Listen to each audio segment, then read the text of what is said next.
va a costar unos 70 pesos. ¿Pero te venderán toda la pieza o te venderán No sé, de hecho, el de adentro, esto? sí, esto se le saca. Bueno, vamos a la razón, a ver si... ¿Vamos? Fue lo único que está abierto ahorita, ¿no? Sí. Si quieres. No queda, ¿no? Tenemos que prepararnos para eso. No. A ver, ese, chiquitos.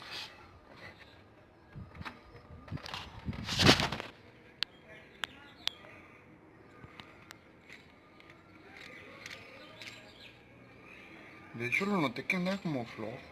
Sí. Sí, no le hice mucha palanca para... Ahora préndelo el carro ahí. Para que veas que no va a hacer ruido. Anda.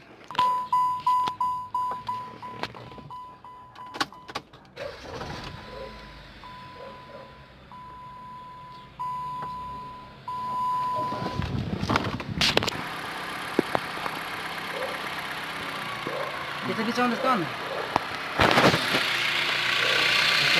Ahí donde tuviera el buque ese, el mando y el... Ah, ok.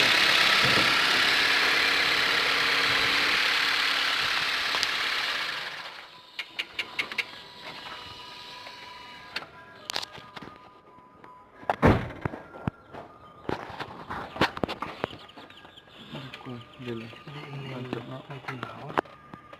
O sea, agarra la pura cabecita, la parte de enfrente. ¿Quién sabía con velocidad que más rápido que tanto influye, no?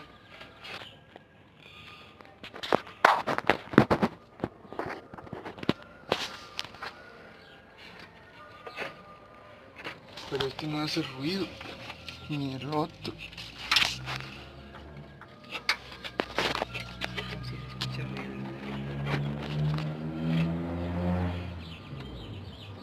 Puede ser que sea este.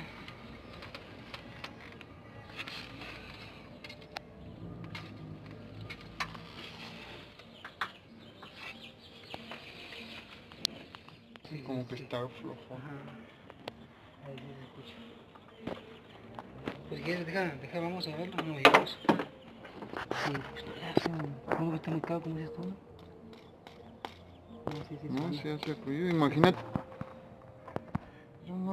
El Aurozone. Déjame terminar de cambiar nomás el normal, quiero sacarlo y todo.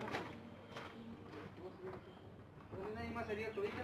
El Macario también que tenía el otro día. Un día, pero tú quién sabe si tendrá unos ahí.